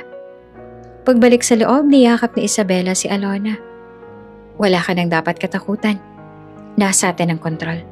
Hindi na siya makakapagdesisyon para sa'yo. Ngumiti naman si Alona, may luha sa mga mata. Salamat ate. Ngayon ko lang naramdaman na may lakas ako. Hindi dahil sa pera, kundi dahil may kasama akong pamilya. At mula sa araw na yon, alam nilang ang kapangyarihan ni Mama Gregoria ay unti-unti nang guguho. Hindi lamang sa negosyo, kundi pati sa harap ng lipunan. Makalipas ang ilang linggo mula nang harapin ni Isabela at Mama Gregoria, lumala ang gulo sa pagitan ng dalawang pamilya. Ang mga balita sa Diario TV ay halos araw-araw laman ang pangalan ng Monteverde at Villarreal. Monteverde Holdings binawi ang shares mula sa Villarreal Group. Villarreal Companies nalulugi dahil sa iskandalo. Ang mundo ng negosyo ay abala sa panonood ng laban. Hindi sa stock market, kundi sa laban ng dalawang makapangyarihang pamilya. Isang umaga, dumating ang abogado ni Isabela dala ang makapal na folders. Pinapirmahan ito sa board ng Villarreal Group ang mga dokumento ng foreclosure. Simula ngayon, ang tatlong resort na nasa ilalim ng Villarreal Group ay opisyal ng hawak ng Monteverde Holdings. Anunsyo ng abogado. Napaawang ang bibig ni Ramon. Ano? 3 resort agad? Paano ng mga empleyado roon? Hindi sila mawawala ng trabaho. Malamig na sagot ni Isabela. Pero mula ngayon, ako na ang may kontrol. Ramdam ni Alona ang bigat ng sinabi. Napatingin siya kay Ramon. Kita ang pagkalito at sakit sa kanyang mukha. Kinagabihan magkasama sina Ramon at Alona sa veranda ng mansyon ni Isabela. Tahimik na nakatingin si Ramon sa kawalan. Hawak ang isang baso ng tubig. Hindi ko alam kung paano ko haharapin to, Alona. Mahina niyang sabi. Pamilya kong pinapahiya. Negosyo namin ang nawawala. At parang wala akong magawa. Hinawakan ni Alona ang kamay ng asawa. Ramon, hindi ikaw ang pinapahiya. Ang mama mo ang may kasalanan. Siyang nag-umpisa ng lahat. Pero anak niya ako. Bulong naman ni Ramon na puno ng pagkalito. Habang tinitingnan niya ang asawa, hindi maitago ni Alona ang halo-halong emosyon. Galit siya kay Gregoria sa lahat ng ginawa nitong panlalait at pagpapahiya. Pero sa kabilang banda, naawa siya kay Ramon na siyang nagdurusa ngayon sa epekto ng labanang hindi niya naman ginusto. Paano ko pipiliin? Pamilya niya ba o ako na asawa? Tanong niya sa sarili. Kinabukasan, dumalo si Alona sa isang meeting kasama si Isabela at ilang board members. Doon ipinakita ni Isabela ang plano para tuluyang sakupin ang Villarreal Group. Ang mga shares na hawak nila ay halos kalahati na nga lang natitira. Kapag nakuha natin yon, tuluyan ang mawawala ang kapangyarihan ni Gregoria. Paliwanag pa ni Isabela. Tahimik lamang si Alona. Nakikinig, ngunit bigla siya nagsalita. Ate, hindi pa pwedeng bigyan ng pagkakataon si Ramon. Hindi naman lahat ng Villarreal ay katulad ng mama niya. Napatingin ang lahat kay Alona, kabilang na si Isabela. Alona, sagot ng kanyang ate. Naiintindihan ko ang puso mo. Pero ito ang negosyo. Hindi ako pwedeng palambutin ng awa. Masyado nang maraming ginawa ng mama niya. Tumahimik si Alona at hindi na nakasagot. Pag-uwi nila, muling lumapit si Ramon kay Alona. Narinig ko ang sinabi mo sa meeting. Salamat, Hon. Kahit sa gitna ng lahat, pinaglaban mo pa rin ako. Ngumiti naman si Alona kahit may luha. Ikaw ang asama ko, Ramon. Kahit galit ako sa mama mo, hindi ko kayang makita ka nagdurusa. Niyakap siya ni Ramon ng mahigpit. Pangako, babawi ako. Hindi na ako papayag na lagi ka nasasaktan ng dahil sa akin. Samantala sa kabilang panig, hindi na napigilan ni Gregoria ang galit. Nakaupo siya sa silid, hawak ang dyaryo na may headline na Monteverde Holdings, unti-unti nang sinakop ang Villarreal Group. Hindi ko hahayaang maagaw nila ang lahat. Sigaw niya. Sabay hagis ng baso sa sahig. Ang kanyang mga tauhan ay tahimik lang, takot na takot sa galit ng Donya.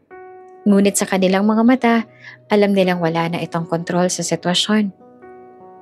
Lumipas ang ilang araw, nagkaroon ng malaking business forum at nandoon sina Isabela at Alona kasama ang mga investors. Dumating din si Ramon, dala ang pangalan ng Villarreal Group. Habang nagsasalita si Isabela tungkol sa transparency at modernong pamamalakad ng negosyo, biglang tumayo si Gregoria at sinubukang magsalita. Hindi totoo yung sinabi mo. Ang Villarreal Group ay matibay pa rin. Ngunit hindi siya pinakinggan ng karamihan. Sa halip ay nakatutok ang mga kamera kay Isabela at kay Alona na nakaupo sa tabi niya. Mahinahon ngunit may dignidad. Gregoria, malamig na sabi ni Isabela. Wala ka ng karapatan na magsalita rito. Ang mga dokumento at numero ang nagsasalita. At ito, inilabas niya ang kontrata ng pagbawi ng shares.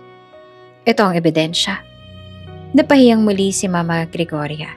Habang lumalabas siya ng forum, narinig niya ang bulungan ng mga tao. Wala na. Tapos na ang kapangyarihan niya. Monteverde na ang may hawak ng lahat. Sa mga susunod na araw, lalong lumakas ang tensyon. Ang Monteverde Holdings ay patuloy na lumalago habang ang Villarreal Group ay unti-unting gumuho. At sa gitna ng lahat ng ito, si Alona ang naiipit. Isang anak at kapatid ng Monteverde, ngunit asawa ng isang Villarreal. Habang nakatingin siya kay Ramon na pagod sa laban, alam niyang mas mabigat pa ang darating. Sa kasagsagan ng laban sa negosyo, isang umagay yumanik ang mundo ng lipunan at media. Pagbukas pa lang ng TV at radyo, iisang headline ang bumungad. Doña Gregoria, sangkot sa money laundering. Kumpanyang Villarreal inimbestigahan sa anomalya. Sa social media kumalat ang mga dokumento at larawan. May mga screenshot ng offshore accounts pati mga resibong nagpapakita ng illegal na transaksyon. Hindi totoo yan. Paninira lang yan. Halos pasigaw na sigaw ni Gregoria habang hawak ang dyaryo. Ngunit hindi na naniwala ang mga tao sa paligid niya. Kahit ang kanyang mga dating kaalyado sa negosyo ay nag-umpisang lumayo. Masyado na siyang maraming kalaban.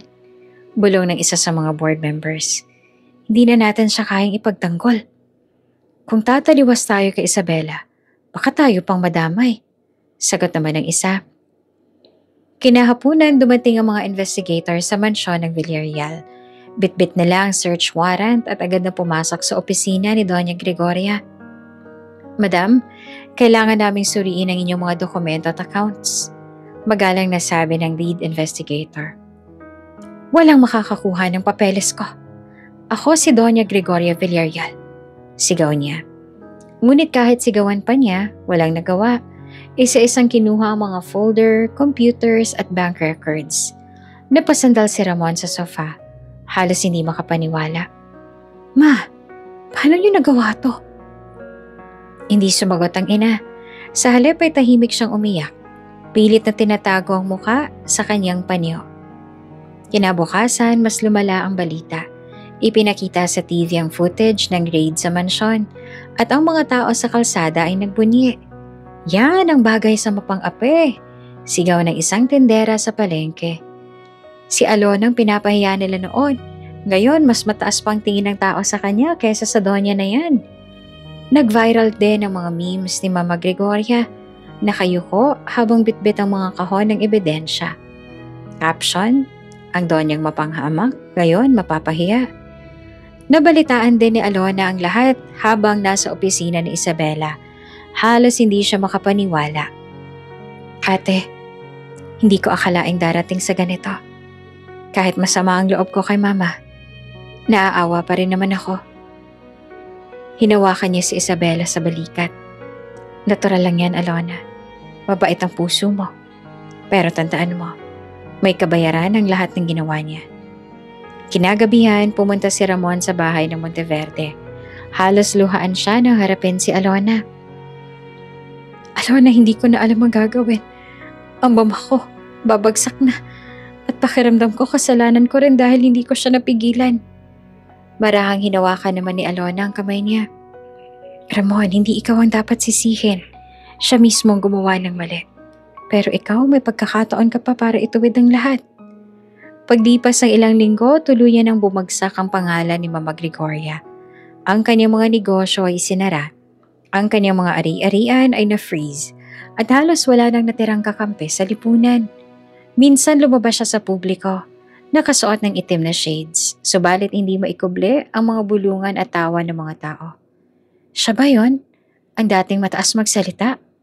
Tingnan mo, wala nang nagbubukas ng pinto para sa kanya. Sa isang iglap, ang dating kinatatakutan ng lahat ay naging tampulan ng awa at panlalait. Sa loob ng kanyang silid, nakaupo si Mama Gregoria. Hawak ang lumang litrato ni Ramon at Alona sa araw ng kanilang kasal. Unti-unti nang nagkakalubot ang kanyang mukha sa pag-aalala at takot. Ako ang Donya. Ako ang reyna ng lipunan. Bulong niya ng paulit-ulit. Ngunit kahit ilang ulit niyang sabihin, wala nang naniniwala. Para kay Alona, hindi pa tapos ang laban. Ngunit alam niyang unti-unti nang bumabaliktad ang kapalaran. Kung noon siyang pinapahiya at pinaluluhod, ngayon, si Gregoria na mismo ang lugmok sa kahihiyan. At habang hawak niya ang kamay ni Ramon, alam niyang kailangan pa rin magdesisyon kung bibigyan niya ito ng pangalawang pagkakataon o tuluyang lalakad ng mag-isa. Tahimik ang gabi sa mansyon ng Monteverde. Nakaupo si Alona sa veranda, hawak ang tasa ng tsaa. Ang mga ilaw ng syudad ay kumikislap sa malayo, ngunit ang kanyang isip ay magulo. Hindi niya alam kung saan tutungo ang kanyang puso. Sa dami ng nangyari, ang mga kahihiyan, at pagkatuklas ng kanyang pinagmulan, ang pagbagsak ng kanyang biyenan.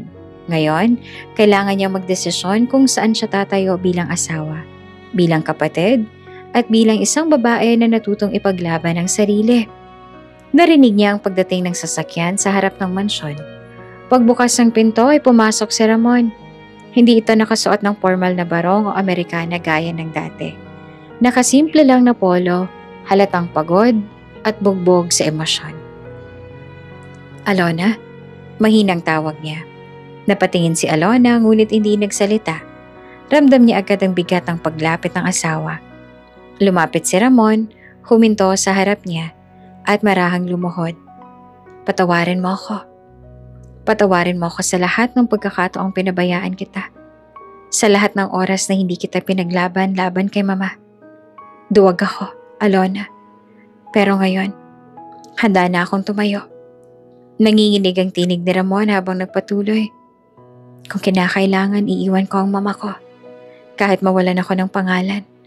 Kahit mawalan ako ng lahat. Basta't hindi ikaw mawala sa akin. Hindi ko na kaya ang bawat araw na wala ka. Napaluha naman si Alona. Hindi niya akalaing maririnig ito mula kay Ramon. Ang asawang dati laging nakayuko sa ina. Ramon. Mahina niyang tugon. Hindi naman ganong kadali ang lahat. Ang dami nang nangyari. Ang dami ko ng sugat na hindi ko alam kung kayang maghilom. Umiling si Ramon. Hayaan mo akong maghilom niyan. Hayaan mo akong bumawi. Hindi ako hihinto hanggat hindi ko napapatunayang mahal na mahal kita. Tahimik si Alona. Ang mga luha ay patuloy na bumabagsak. Nais siyang maniwala. Ngunit natatakot siyang muling masaktan. Dumating si Isabela, dala ang kanyang katahimikan at karunungan. Lumapit siya sa dalawang nakaupo sa veranda at marahang hinaplos ang balikat ni Alona. Alona, wika niya. Hindi ako pwede magdesisyon para sa'yo. Nasa iyo ang lahat ng karapatan. Kung pipiliin mong manatili kay Ramon o pipiliin mo ang sarili mo. Tumingin siya kay Ramon. Matalim, ngunit may respeto. Kung totoo ang sinasabi mo, dapat hindi lang ngayon. Dapat ipakita mo ito sa bawat araw na kasama siya. Dahil kapag muli mo siyang pinabayaan, hindi na kita hahayaang lapitan pa si Alona. Tumango naman si Ramon. Bakas ang determinasyon. Oo, Isabela. Naiintindihan ko. At handa akong harapin ang lahat. Bumalik ang tingin ni Isabela kay Alona. Kung ano man ang magiging desisyon mo, nandito ako. Hindi ka nag-iisa. Huminga ng malalim si Alona. Pinahid ang kanyang luha. Tiningnan niya si Ramon na nakaluhod, puno ng pagsisisi at pangako. Tiningnan din niya ang kanyang ate na nagbibigay ng lakas. Nasa kanya ang pasya. Kung pipiliin niyang buksan muli ang kanyang puso o tuluyang isara ito upang protektahan ang sarili. Sa halip na magsalita, marahan siyang lumapit kay Ramon at hinawakan ang kanyang kamay. Hindi pa yon tiyak na oo, ngunit hindi rin iyon pagtanggi. Isang pagkakataon, isang simula. Niyakap siya ni Ramon ng mahigpit. Umiiyak. Salamat, Alona. Salamat. Tahimik lamang si Alona. Ngunit sa kanyang puso, nagsimula ng mabuo ang posibilidad ng pagbabalik ng tiwala. Kung mapapatunayan ni Ramon na tunay ang kanyang pagbabago. Isang buwan matapos lumabas ang iskandalo kay Gregoria, ginanap ang taunang gala para sa pinakamalaking negosyante ng bansa. Lahat ng mahahalagang pangalan sa lipunan ay naroon, kabilang sina Isabela at Alona. Iba na ang aura ni Alona. Hindi na siya ang babaeng nakayuko at tahimik. Naka-eleganteng gown siya, simple ngunit disente. At may kumpiyansa sa bawat hakbang. Nasa tabi niya si Isabela, taas noo at matatag. Pagdating nila sa bulwagan, lahat ng mga mata ay nakatuon agad sa kanila. May ilan pang nagpalakpakan. Siya si Alona Monteverde, bulong ng mga tao. Yun yung babaeng pinahiya noon, diba? Ngunit ngayon kinikilala na ng lahat. Kasunod na dumating si Ramon, halatang mas humble kesa dati. Lumapit siya kay Alona at mahinahong nagtanong. Pwede ba akong umupo sa tabi mo ngayong gabi? Ngumiti si Alona. Oo naman, asawa ka ta Ramon. Tumango si Ramon at ngumiti. Oo Alona, salamat. Maya-maya ay dumating si Gregoria. Hindi na siya ang donyang kilala ng lahat. Nakaitim siyang damit. Payat at baka sa mukha ang pagod sa mga kasong hinaharap. Tahimik ang bulwagan habang naglalakad siya papasok. Wala nang yumuko, wala nang bumate. Sa halip, mga malamig na tingin lang ang sumalubong sa kanya. Nang magtama ang mata nila ni Alona, hindi niya napigilan ng mapaluhod. Alona, nanginginig niyang sabi, patawarin mo ako. Nagkamali ako. Pinahiya kita. Tinapakan kita. Ngayon ako naman ang nasa putik. Tahimik si Alona, pinagmamasdan ng biyanan. Noon, baka umiwas siya, baka tumakbo. Ngunit ngayon, iba na siya. Tinawag siya ng host para magsalita sa entablado. Tumayo si Alona, hinarap ang lahat, at may dignidad na nagsalita. Mga ginagalang na panauhin, hindi lingid sa inyo ang mga nangyari nitong mga nakaraang buwan. Maraming beses akong napahiya, itinuring na wala. Pero ngayong gabi, gusto kong ipaalam sa lahat na hindi ako katulong. Ako ay asawa, ako ay kapatid, at higit sa lahat, ako ay tao na may dignidad. Nagpalakpakan ng lahat, ang ilan ay napaluha, lalo ng mga kababaihan na nakarelate sa kanyang pinagdaanan. Nagpatuloy siya. Hindi kayamanan ng batayan ng respeto, hindi rin kapangyarihan. Ang tunay na batayan ay kung paano tayo marunong gumalang sa isa't isa, mayaman man o mahirap. Habang nagsasalita si Alona, unti-unting tumulo ang luha ni Gregoria. Tumayo siya at lumapit sa gitna. Sa harapan ng lahat, yumuko siya. Alona, patawad. Hindi ako naging mabuting ina sa'yo. At Ramon, patawarin mo rin ako bilang ina. Nagbulungan ng mga tao. Para sa lahat, iyon ang pinakamatinding pagbagsak ng Donya. Ang makita siyang nakayuko sa harap ng manugang na dati hinamak niya. Lumapit si Ramon kay Alona sa entablado.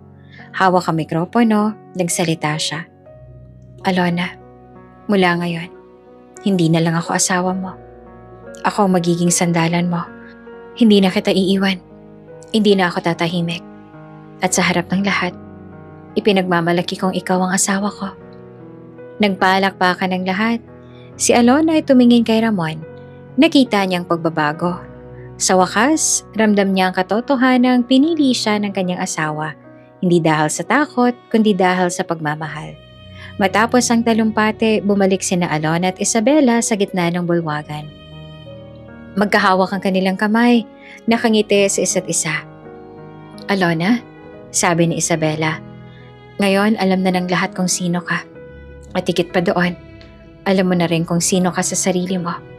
Tumango si Alona, puno ng luha ngunit masaya. Salamat ate, hindi ko makakalimutan to. Ngayon ko lang tunay nararamdaman ang kalayaan.